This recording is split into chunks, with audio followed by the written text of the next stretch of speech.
Ikamata video ya msiku la lero mukhala mutadziwa kunena kuti ngakhale azisogoleri atayika effort yotani koma ngati reform singachitike mwakathithi zinthu sizingasinthebe. Izi zili chomwechi lawyer wina odziwika bwino Alexius Kamangira yemwe wayamba kuvumbulusa zina mwa zinsinsi zimene zadodomesa Amalawi ndipo kusatira zivumbuluso zimene wabwera nazo bungwe lija la CDED lero lidali ndi msonkhano imene amawerenga kalata imene alembera Attorney General amene ndi Frank Mbeta amene muzokamba za Alexius Kamangira wafotokoza kuti Attorney General amene ndi Frank Mbeta akukhuzidwa ndi milandu ikuluikulu ingapo ndipo wina mwa mlandu ndi olesa ACB kuti isamuchite kafukufuku. So taonerani zimene adalankhula ameneyi Alexius Kamangira. I want to challenge Professor Arthur Peter Mutharika. You cannot change Malawi with Frank Mbeta as the Attorney General. Never. What PPM does, that's none of my business. He's the appointing authority. You can't have the Frank Mbeta as the head of the bar. Which bar? What are you talking about? What kind of massage are you doing? Like, what kind of massage are you doing? Because zose zachiko pandabanga connection. Alinzage muntu uyi. You know, kwemwaye kuli mlandu wachikhalire maumboni alipo. Zomwe anakatenga anthu chigamulo chonena kuti wakuti kuti musamange chanchani pompano panali nkhani zimene anthu mumakamba. Komano, what you must know is Frank Mbeta is one of the people that anayamba, one of the few people that went to court kukatenga injunction a remedy kuti ICB asamfufuze. That's in a record. Again, the ICB director Remik Mademba there's an interview where he amafuna muntu kulira kuti mutile sabwanja wakoti mutile sabwanja kuti timfufuze muntu. We want to investigate muntu. And nkhani yake ndi ya simple. Mwenye samapereka ndalama kujani kwemalaye kuja unapeza kuti chani nkhani itapita ku court. And guess also in ISO before days and there's an high many chief justice kodi amwene judiciary yedu ndinayo history ya corruption. I have it all. You know, ndi zose zili hapa. You know, Kamene and there's ali chief resident magistrate. Ambeta anagwidwa kuti peleka chipupu kwa official wa MRI. How can you, and nkhani mpaka na pano, he's not accountable. And at least if he's even cleared, we could have just, as a country, at least mwina pa clego case, mungu unamizira ngati mumuze nga mlandu, kena kubumpange clear. But how does that person become the head of the bar? For God's sake, like, which world are we living in? Pinga pake you wonder, Malawi, and you're there at home, very excited.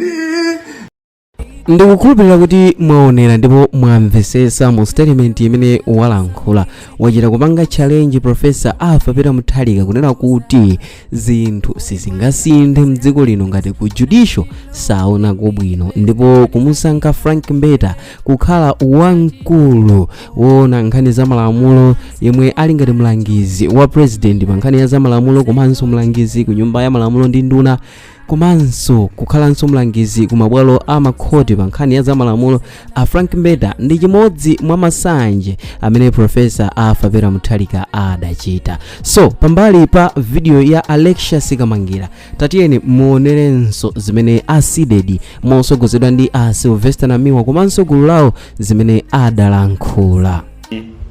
Mosiyana ndi momwe tichitira masiku onse timakhala ndi chikalata cha atolankhani koma lero tili ndi kalata imene talembera mlangizi wamkulu wa malamulo kuboma ku nthambi zonse zitatu kwa president ndi nduna zawo komanso kwa speaker ndi aphungu komanso mlangizi ku nthambi ya malamulo kumabwalo. Choncho ndimawerenga chikalatachi mu chiyankhulo cha Samunda ndimafuna mundilole ndipereke bwaloli kwa Comrade Francis kunena kuti awerenge muchichewa. zikomo kwambiri.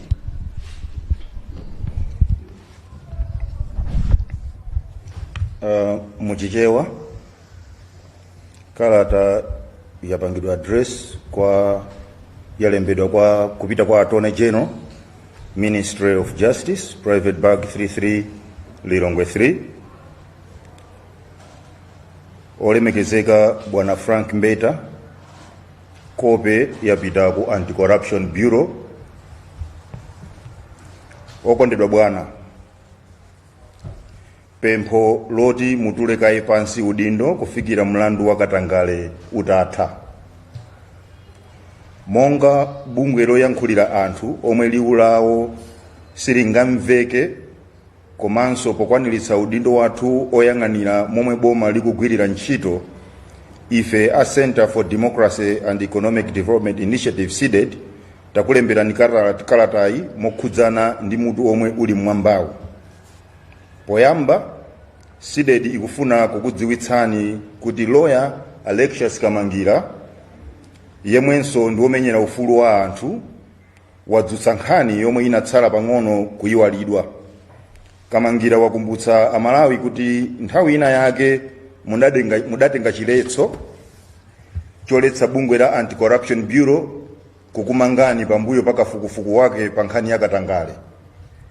Tsopano chobetchera chomwe chagona pa inu monga Attorney General ndi nkhani yokhudza kuthana ndi Katangale komanso ziphuphu mdziko muno.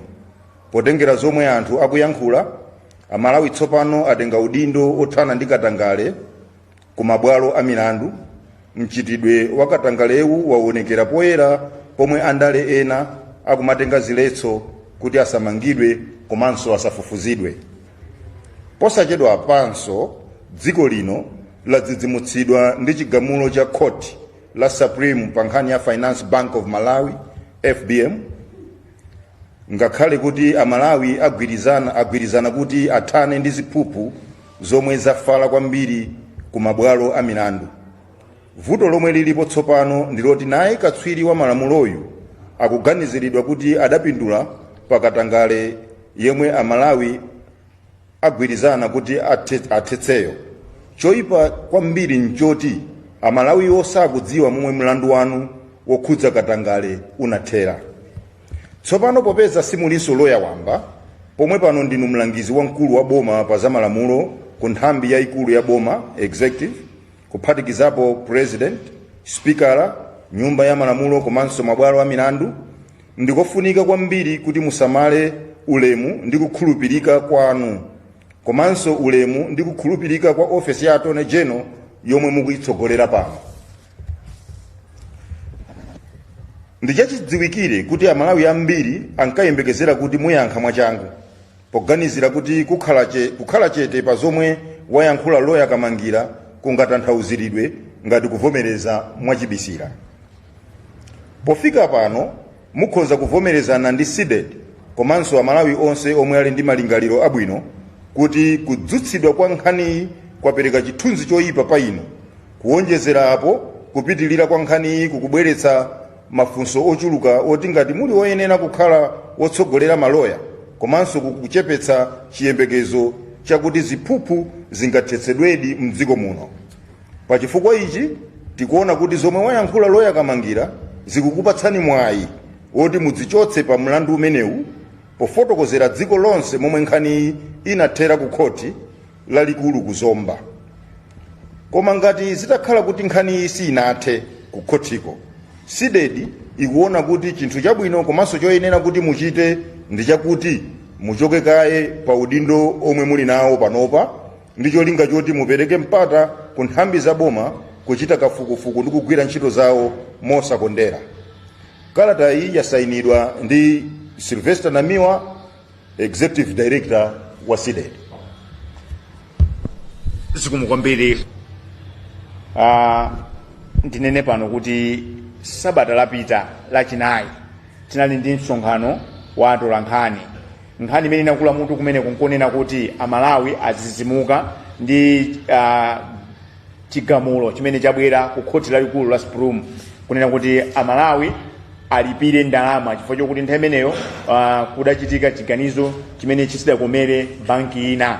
Ndiye ife pa msonkhano umene tinanena kuti tidapempha mlembi wa mabwalo amene ali pakatikati pa nkhani imene kunena kuti apeze njira ina yoti alangire banki yayikulu ya Reserve, chifukwa kulanga Reserve Bank njimozimozi kulanga Malawi. Ndinanena ndipo ndibwereze kunena kuti boma lilibe munda wake ndi munda wanu, munda wake ndi malipiro amene mmalipidwa, munda wake wina ndi phindu limene mapeza pa business yanu. Ndalama zimenezi cha boma limatolerako kena kache ndimene amagwiritsa ntchito. Mukaona ndalewa akuyenda magalimoto abwino mungoziwa kuti misonkho yathu imeneyo. Ndiyeno ngati bwalo likupereka chilango ku banki imene ulipereke ndalama za nkhani yokhuza zaka 21 koma ku Supreme Court inakhalako zaka 10, koma nkhani ija pa 2014 idatha chifukwa High Court idagamula kunena kuti ayi banki imene isapasidwe kanthu. Amalawi anakhala ngati adapambana. Ndiye patapita zaka zina 10 nkhani ija yasinthano kuti lero Amalawi tipereke. Ndiyeno tidapanga press briefing imeneja pachitika zambiri. Chinthu china chimene chachitika nchonena kuti lawyer oziwika bwino amenenso anaphunzisapo maloya azinzake ku sukulu ya ukachenjede ku Zomba, komanso amene amayimira anthu mkulu amene Alexis Kamangira anabwera poyera ndi kumayikirapo mang'ombe pa nkhani imene. Ndipo mawu ake ananena, ndipo ndibwereze pano kuti izi zomanena kuti anamiwa awo kapena asidedi awo kapena Akamangira awo kapena Akenani awo sizithandiza. Nkhani imene afika pano yakatangale mziko muno yofuna kuti tikwiye. Kukwiya kwake amanena kuti holy anger. Ngati if you don't get angry to finish corruption is going to finish us. And akaswiri aza kaendesero kabwino kachuma ndikaboma good governance amanena kuti if we address 15 or 20% of corruption ndiye kuti Amalawi ayimba lokoma. Ndiye ndifuna ndionjezere ine mawanga pamene anayankhula Akamangira kuti DPP does not have a luxury of committing the very same mistakes that were committed by MCP. Chifukwa nyani Amalawi adasintha. And ndinene chenjezo pano kuti kwa amene anapasidwa mphamvu ndi msukulu waziko na Professor Arthur Peter Mutharika na amaganiza kuti azipanga zimene angapanga kale is wasting his or her time. Amalawi adasintha. Amalawi sawonerera zinthu zolakwika zikuchitika. So tibwere pa nkhani ya lero. Akupanga ndemanga pa nkhani imeneyi, nkhani imene Amalawi akukambirana, nkhani yone ndalama za nkhani zifuna ziperekedwe kwa anthu, chiganizo chimene chili unpatriotic, chimene chikususana kwambiri ndi gawo 12 la malamulo akulu a dziko lino adatikumbusa ngati Amalawi kuti mukamakamba nkhani zakatangale ku Malawi musamayiwale kunena kuti mulangizi wankulu lawyer number 1 Malawi muno Frank Mbeta akuganizidwa kuti anakatenga chileso chanakatenga chifukwa chani. Anti-Corruption Bureau inkafufuza nkhani ina ndiye inafika size yona kuti Anti-Corruption Bureau ikafufuza bwino imafika pena amapita ku court kukatenga chikalata choti munthu amene amugwire akamuuze zimene akumfunira. Ndiye chikalata chitatuluka olemekezeka a Frank Mbeta anakagwada ku court lina ku Zomba. Kumeneko anakapasa chileso, anakapasa order kuna kuti Anti-Corruption Bureau isawamange. Ndiye nkhani imene inabwera poyera ife mmene timapempha mlembi wa mabwalo kunena kuti achitepo kanthu timadalira kuti akathandizana ndi olemekezeka a Frank Mbeta amene ali Attorney General amene ali lawyer number 1. Ndiye mmene zabwera apa ife timayembekezera atayankhula Akamangira timayembekeza kuti timva Ambeta akubwera kuzayima kunena kuti ayi ukunama kapena bweresa umboni. Chifukwa chani Ambeta akuyeneka kupanga zimenezo? Panopa Ambeta si lawyer woyima payekha, ndi lawyer wa Malawi wonse. Chinthu chachiwiri ngati Attorney General office yawo ifunika ulemu, ifunika kuyilemekeza, komanso iwo mwini afunika ulemu. Ndiye timaganiza kuti apa ngazi jana panga jaji ena Akamangira atawachula anathamanga ku court anakane kuti ndiwonongera mbiri, koma kachetechete wa Ambeta ndi office imene ali akuti pasa chithunzi ndina kuti zimene akudandaula Malawi jazivuta kuthana nazo.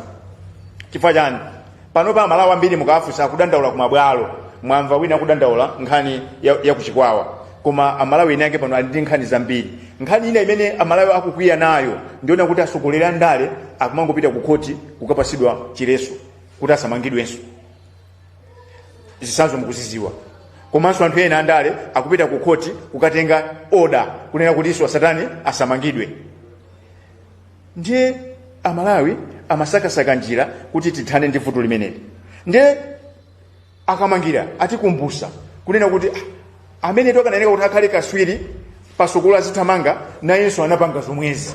Ndiye funso kumanena kuti ambeta ngati ziti zoonadi kuti anakatenga chileso ndi zoonadi, kodi mulandu wawo udatha bwanji? Ndiyeno akhala omasuka bwanji kumalangiza president ndi nduna? Akhala omasuka bwanji kumalangiza a speaker ndi aphungu a ku nyumba ya malamulo? Akhala omasuka bwanji kumalangiza ku judiciary kumene aliko pamene iwo onso kuli nkhani yoti sinathe? Ndiye ifeyo si bwalo. Sitikunena kuti Frank Mbeta ndi olakwa ayi. Tikunena kuti kuli nkhani imene yabweresedwa poyera idachitika zaka 6 zapitazo. Koma amanena kuti nkhani siwola. Nkhani ilero yakula mutu chifukwa chokuti Ambeta si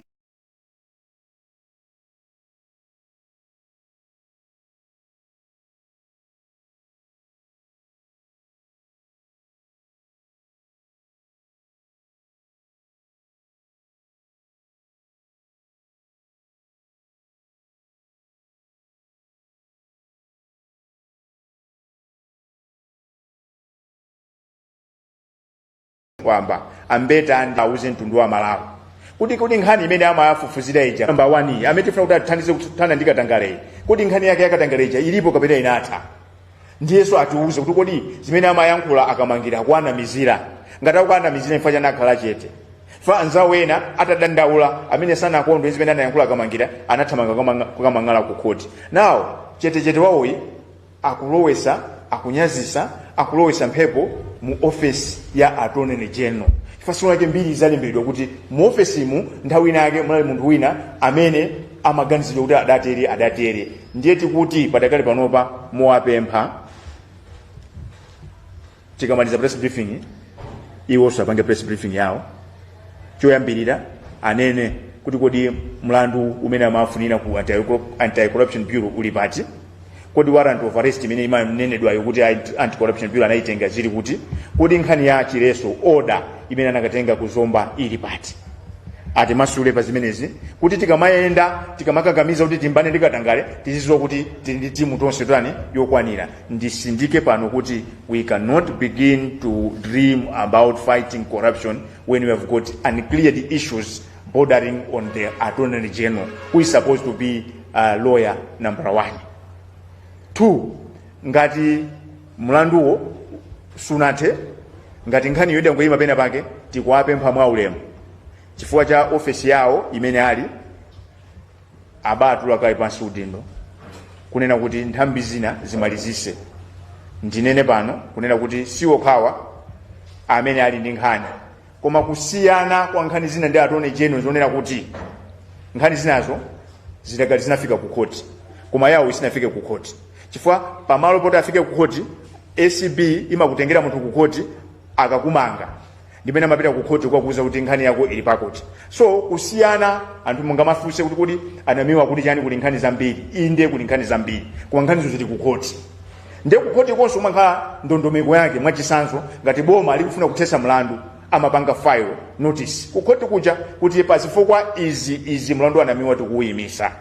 Koma pamene pavuta apa mponena kuti pano pa Malawi ampanga chimvano chamavu cholinga pakati kuti tithani ndi Katangale akuonekera kwambiri chifukwa chani anthu andale mwakatenga zigamulo zodabwisa.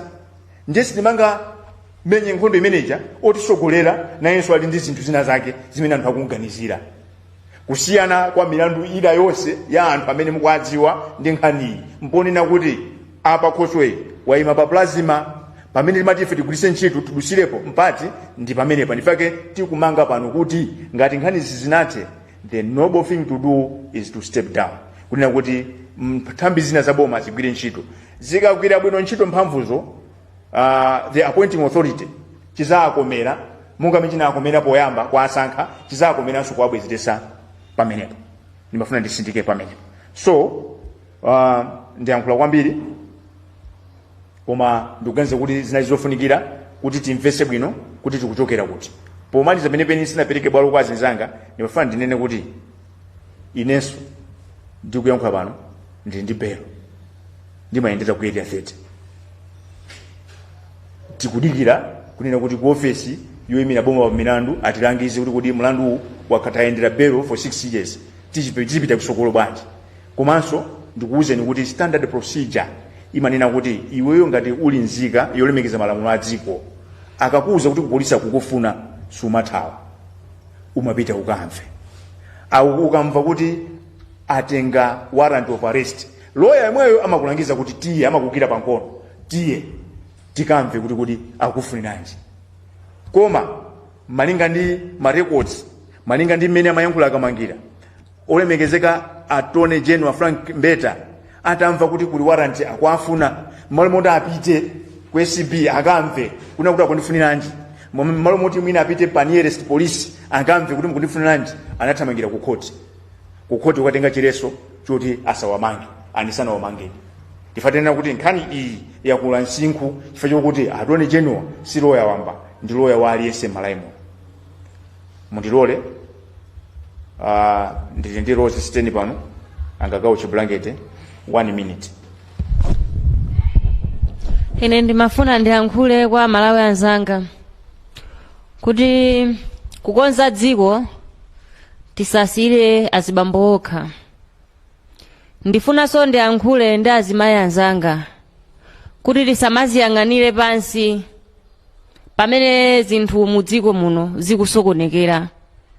Timayang'anira zinthu zikusokonekera, katangale akuchitika tikungoyang'anira, umbanda kuchitika tikungoyang'anira. Ndimafuna ndisindike kuti azimayi musamaziyang'anire pansi, tikhale olimba mtima. Dzikoli ndi lathu Amalawi. Mwachitsanzo kuchikwawa tinaphinjidwa ndi vuto imene inatigwera kuchokera ku Pleskeni. Madosi anationongera manyumba, kutionongera malata, mbewu, madzi amene tikumwa anationongera, ngakhale mpweya umene tikupuma ndosakhala bwino. Kufikira pakadali pano aboma anabwera anatseka Pleskeni, komanso a Pleskeni anavomereza kuti alipira compensation. Komanso chomaliza ndifuna ndiakumbuse a DC athu kuti tinagwirizana mgwirizano, ndipo tikudikirira kuti tisayinire mgwirizano umenewu. Lero ndikuwakumbusa kuti tsikulo ife tikulidikirira kuti tikasayinirane mgwirizano kuti tilandire compensation yathu. Komanso chimene ndingayankhule, ulendo uno sizonamizana, sizonyengererana, kapenanso zopasana ma 20,000. Ife panopa tikuyembekezera zinthu zazikulu osati zazing'ono. Ndikafika apa ndilekere pompa.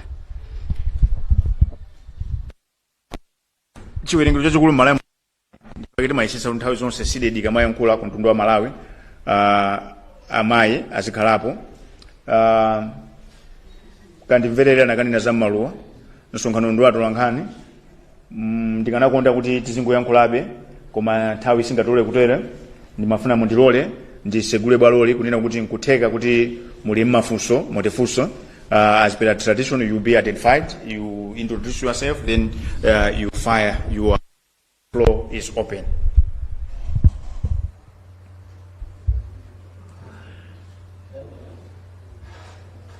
Okay, ine ndi Gift Kemera, Pentecost Life Radio. Makusanga nawo awiri. Funso yamba kupita kwa Anthony Dala amene akamba nkhani za Irovu.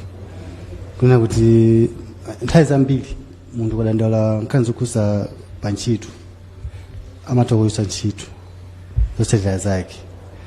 Ndi sindikuziwa kuti inuyo ndinu otetezeka bwanji ku Irovu pomwe mwabwesa nkhani imene ipoyera kuti mabwana anu salimbana nanu kuti mwina ntchito ani kusokonezera. Funso lachiwiri ndikupita kwa Namiwa kuna kuti nthawi zambiri m'dziko mulomu tikadandaula kuti mwina anthu ena atule pasi kaye udindo kudikira kafukufuku achitike samatula pasi udindo. Ndi imankhanga imuna nyimbo imene imayimbidwa kumapempha akwaakulu amene munakuganiza nkhani zakatangale kuti atule pasi udindo afufusekayi koma samatula pansi. Mupanga bwanji kuti atone chino atule pasi udindo kuti mwina akafufuko apitilire kuti chilungamo chonechi cha nkhani zikomo kwambiri. Funso loyamba lija siliyankhidwa ife chokunena kuti awa amatumiza uthenga ndiye nauza kuti muli pafupi muzayankhule nokha. Imeneyoyo ikhale nkhani nanunso atula nkhani muphunzire kumaona kuti anthu akuphinjika muli muti muzikhala ngati mukuwafinyira pansi muziyima nawo. Mukanakhala wina nkhani imene mukanakokera pambali awa mwapange interview muone kuti mwathandize. Chifukwa chonena kuti inabwera ngati text ndinene pano kuti sayankha chifukwa ma text aja samayankhidwa. Funso lonena kuti imangokhala ngati nyimbo. Funso lanu labwino kumalowa kwambiri. Ndibwereze zijamanena kamangira kuti ndi vuto. Dziko lino slowly but surely we are becoming passive citizens. Democracy kuti ikhale yaphindu imafunika kuti nzika zizichilimika. Koma zimaoneka kuti tikavota anthu achitima ngwasiya akapange zimene akufuna akabwere zikathanso 5 years azatinamiza. Tikapusa tizingosintha kuwavotera anthu akatibere atuluke tavoterena atibere atuluke. Chifukwa cha kaganizidwe nga kamene kali mufunso lanulo lonena kuti nthawi zonse mangotere ife tikanena kuti atule pansi udindo inu mmachitapo chani kuti muthandizire. Muziko muno tilipo anthu opitirira 22 million. Koma tikamangoyang'anira kuti anamiwa apanga chakuti mpaka na kumapeto tikusonyeza kuti ife tikuthandizira kuti dziko lizionongeka. So tikabweresa nkhani inunso muzitenga muzithamanga nawo. Inuyo ngati ntolankhani mutamayimbira phone 5 times pasiku kwakumbusha kuti anamiwa kapena aside mtule pansi udindo mtule atopa atulade pansi udindo. In your own way you are doing activism. Chifukwa chani mfadana kuti bungu la sidi bungu la Malawi ndi bungu la nunso tikuyankha wina aliyesi. Ndiye izi zomanena kuti hayi mangonena sizichitika mmakanga tikuti mukunena kuti tikhale chete. Ndiye ngati ziko likuonongeka tikuyankhula. Zizachitika bwanji titakhala chete. Koma nafani kusimikizireni kunena kuti anthu ambiri amene amagwira ntchito mboma kapena amakhala pa mpando ya ndale safuna kuuzidwa zoona. Kulo kumene kuyankhula apa anthu ena akuyanane kwambiri. Anda akuyadi. Ndipo ndisindike kuti ulendo uno ndi mmene akugwirira ntchito Professor Arthur Peter Mutharika ndi mmene akuyankhulira anthu ndrama aja koma aja movutika. Ndibwereze kunena kuti anthu amene apasankhidwa kuyambira nduna ma PS kumapisika musimu they don't have the luxury. Chifukwa chani anthu anaphunzira mmene amabera MCP. And nzomvesa chisoni manyazi siku natazakhala tibwera pompano tizauza mtundu wa Malawi chifukwa chani nkhani za ndalama zimene anaba MCP anthu ambiri alibe nazo chidwi. Siweke ndina anena kulilongwe kuti zikuoneka kuti office ya Attorney General, Finance Intelligence Authority, CID, Physical Police, DPP, Director of Public Prosecutions aliyese akokera kwache pali chifukwa anthu amaganiza ngati Malawi sakwaona koma Malawi kwaona. So game iyi ndi all the cards on the table. If you think you are clever, just know that someone is clever than you. So utenga usiwanu yayi tankupita kumwayi kufusulanu ija tikupita kwa anthu enera kunena kuti times have changed. You cannot take Malawians for granted. One serious mistake about Malawi Congress Party amaganiza kuti Malawians are so daft. Ndiye ndaonanso nduna zingapo akulu angapo mboma ili ayamba kuganizanso the same thinking. Kunena kuti Malawians are daft. No, Malawians are not daft. Malawians have got aspirations and goals and they know exactly what to expect from government. Koma zimabisala kufusulanu kunena kuti akanena kuti titula pansi ayankhula atopa ulendo uno Malawi sastopa. Ifata phunzira kuti tikatopa anthu aja kamaza choka amakhala asakaza anavutika anthu agona njala mziko muno anthu alipira kuyenda faje ma passport chifukwa chani timalekerera ulendo uno sitilekerera.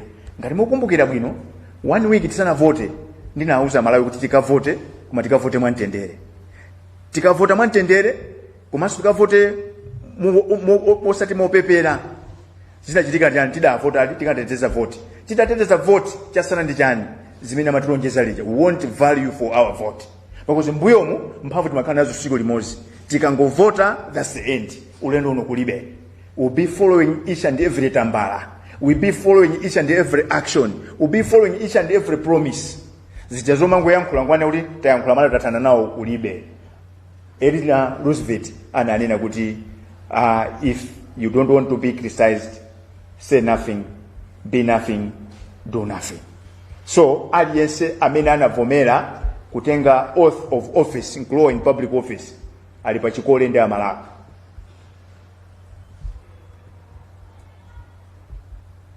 the floor is still open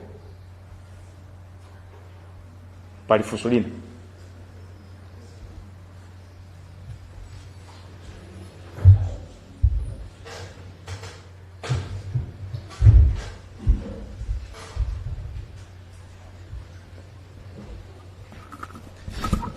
All right, ine ndi Thomas Kajere from Times. Mwina ningofunsa kuna kuti musanafike polemba chikalata kuti kwapempha kuti apange address kapena ayankhe pa zomwe akamangirana nena kapena ngati milandu yosinathe sinapite ku khoti atulepanso udindo mwana alembera uthenga yokalata ndipo anayankha chani musanafike pobwerano ndi press briefing. Thanks. ziko kwambiri funso labwino kwambiri la straightforward tili ndi kalata imene ndawerenga iyi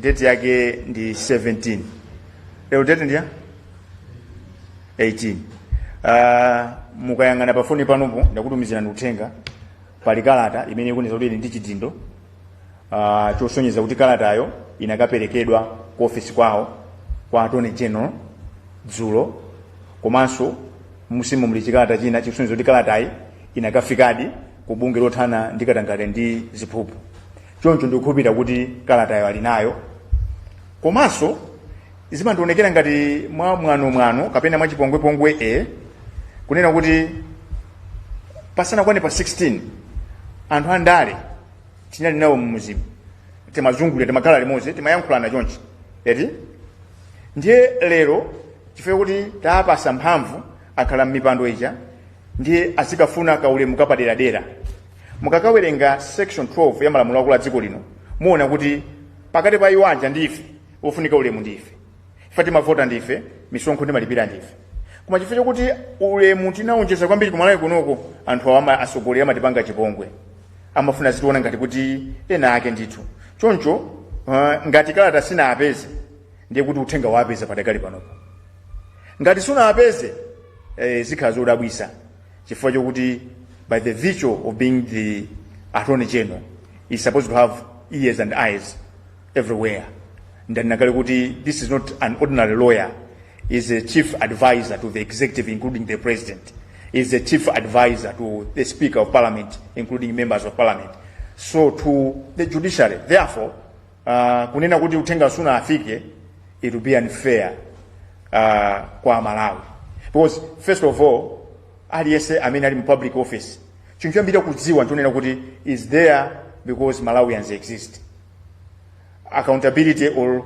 loyalty yake or allegiance yake is supposed to be to the people of Malawi so sindikukhulupirira kuti atinamiza kunena kuti kalata sina apeze chifukwa umboni ulipo kalata inakasidwa dzulo ndipo kalatayi ali nayo ndipo mukamachoka puno mwayimbire mwauze kuti asidedi komanso anamiwa akunena kuti muuze mtundu wa Malawi kuti nkhani zimene mumaganizidwa kuti mundali wokhuzidwa pakatangale zidathera pati nkhani ya Chileso ya ku Zomba ili pati ndiye chifukwa chani kamangira simukumuyankha pamene muli mu office ya Malawi because is in a public office ija ikuyeneka kuti ikhale ndi integrity komanso iyo ngati mwini akuyeneka kukhala ndi integrity ndiye kuti nalote ngati sitimvana apapa njira yabwino ndiye abakhalekaye pambali onena kuti pakhale anthu onena kuti agwire ntchito moyenera ndi zimene zikuyeneka kuti zikhalire zikomo kwambiri chete iyi akuonesa zinthu ziwiri nkutheka kuti nkhani yakukuyisani kapena nkutheka kuti ndayankhula bwino mafunso anonse ayankhidwa ndimalize pano kunena kuti kusidedi sitimapindira ndefu nkama. Chimene tikufuna ife Malawi akhale okomera aliyense. Malawi kuti akhale okomera aliyense tithane mkatangale. Ngati tithana mkatangale mavuto alipo tizungulira pamuzimuzi. Tithokoze Professor Arthur Peter Mutharika sukulu dziko lino akamva akaona kuti anthu akupangana zawo za usatana sakusekerera ndikuthokoza. Ndikukhulupiriranso kuti mwaonera ndi kumvesesa bwinobwino zonse zimene zinali mukalata imene amenewa a Sylvester Namiwa komanso anthu ena amene amagwira nawo ntchito limodzi kumene ku SIDED adalembera mkulu amene Frank Mbeta. Ndipo mukalatayi afotokoza kuti amenewa a Frank Mbeta akuyenera kuti atule pansi udindo ndipo ayambe kaye athana ndi milandu yomwe ali nawo yokhuza ku MRA komanso alole bungwe la ACP liwafufuze bwino. So ndimafuna inu mupereke maganizo anu pa nkhani imeneyi kunena kuti inu mukuonapo bwanji. Attorney General dziko limayembekeza kuti akhale munthu amene akhale otsatira malamulo chifukwa iye amakhala mlangizi pa nkhani za malamulozo pamene pasakuyenda bwino amene amaonekera pa mtunda kuchita challenge ziganizo za mabwalo a milandu amakhala Attorney General. Koma nanga ngati Attorney General ndi mmodzi mwa anthu amene akukhuzidwa ndi ziphuphu, kodi mabwalo athu tiyembekeze kuti kumene kungachokerenso zinthu zakupsa? So ndimafuna ndidziwe maganizo anu kudzera mu comment section pamomwe mwaonera ma videos awiri amenewo ya Alexius Kamangira yemwe ndi mmodzi mwa anthu amene akuvumbulutsa zinsisi zimene mwina kufikira lero kupanda iyeyi sitikanadzidziwa nkomwe chifukwa ndi mmodzinso mwa yemwe adatulutsa nkhanija ya chiweruzo chimene chidachitika ku bwalo la milandu chimene adapereka chigamulo choti boma likuyenera lipereke ndalama ya chipepeso zimene ni ndalama za nkhaninkhani zopita ku banki ya FMP. So through comment section ni momwe ningadziwire komanso kumva maganizo aino omvera kulikonse komwe muli. So mu video mtsiku la lero mudali ndine 111 nthawi zonse Mike Thompson. Ndipo ngati mwayikonda musaiwale kuchita like komanso subscribe kuti tithenso kumakupatsirani ena mwa ma videos America omwe mukonzerani pano pa Sam Mavita YouTube channel. Bye.